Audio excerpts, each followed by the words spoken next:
A big and a huge shout out and thank you to, as you can see by my hair, we're still in the middle of a Storm Desmond here.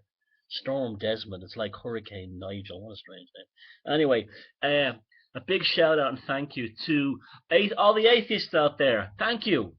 And I'm not an atheist, but I'm a huge fan of atheism for lots of reasons. I think it's a good, healthy thing, even if it's only temporary. With a lot of people, it is. I'll be talking about that in a minute.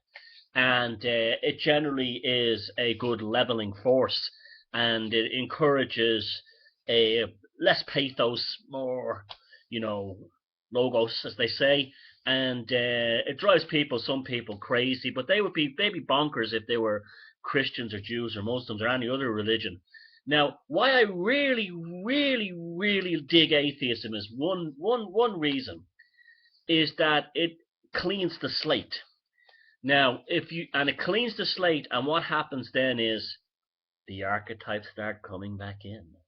I'll give you an example. I myself, my I don't have a religion, but I don't even have spirit. My beliefs would be heathenism, paganism. I can see nature, I can feel nature, I can experience nature, and I get nature, and I see the power and beauty of nature.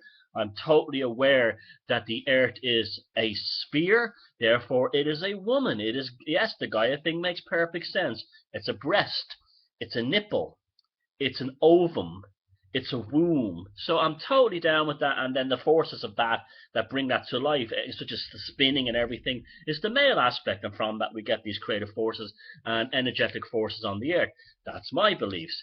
Now, I also very much subscribe to the idea of uh, European heathen archetypes. Now, that doesn't actually mean I believe in Thor. I believe in Odin, Wotan. I believe in Lu. What I believe in is they're archetypes that represent manifestations of the consciousness, and they allow us to pin these aspects of the subconscious upon the corporeal and material world, and they're very useful. And that's why I'm now down to a big shout out and thank you for atheists. I'll give you a good example.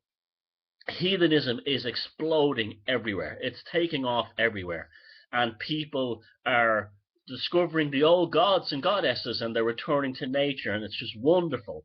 And a great example of this would be the Slavic nations. In the Slavic nations, because they had the communism, they were the Warsaw Pact and so on. They had atheism forced upon them by the state. It was a reset button. It wiped them clean of Christianity. And what happens now is that you had, when, say, Russia came back and Poland came back, you had a spurt of Christian uh, resurgence. And a lot of that had to do with a rebelling against communism, against the communist atheist system. But then that's all changing now, and their children and the new generation are coming on are getting into Slavic paganism in the Balkans, in Poland, in Russia, in the Magyars in Hungary. It's coming back. It's coming back, big time. And the same thing happened in Scandinavia in a different way. You had sort of, shall we say, socialism in a kind of a social, policy sense rather than enforced atheism. And Scandinavians generally being a no nonsense kind of people, very educated and intelligent. They just said Christianity's bullshit, man, for me. And then when it all fell away, the same thing happened again, and you have the growth of heathenism, and they're pulling back their Norse archetypes. Iceland's another example. Now, I saw a stupid meme the other day where they're claiming that most people in Iceland are atheists. They're not. They're actually very much into their heathenism. That's a myth. You see, one of the problems that, as much as I like atheists and I respect what they are up to, they do make a fundamental mistake in that they assume because someone has stopped being Christian or Muslim or whatever, they're now into nothing. And that's not true at all. You will often find that people who are heathenistic like me, and people like me have a pagan sort of soul. We don't go around converting others. We don't have churches that we go to. My church is the woods. My church is the seaside. My communion is touching the stones in the megaliths that my ancestors built, not just in Ireland, but in all over Europe and Britain and everywhere else. And that works best for me, and that suits me. That makes me feel a connection. But realistically speaking, because I don't go to a heathen, this is one of the reasons I'm a bit iffy about these heathen churches they're building around the place. The woods is your heathen church. The rivers and the streams are your heathen church. And so that's what happens. I think a lot of people become the atheists. They reject the Middle Eastern Abrahamic religions. God bless them, ironically, and good for them. But they spend a few years in the wilderness, and maybe through environmentalism or something, camping in the woods, they start to feel the energies are there, the spirits and the energy archetypes in the woods start creeping into them. They start doing things like woodwork and painting, and they start like making things with stones, and it happens. It gets back into you because you cannot deny something that's real. For instance, Jesus doesn't exist. You can't point to him. You can't see his work. You can't do nothing about him. He's purely a Middle Eastern sky fairy. Okay, that they talk about him being the son of the god, but you could easily apply logic and say his mother was a frustrated housewife who had sex with a demon because the husband preferred young boys and goats. You can twist it around any way you like.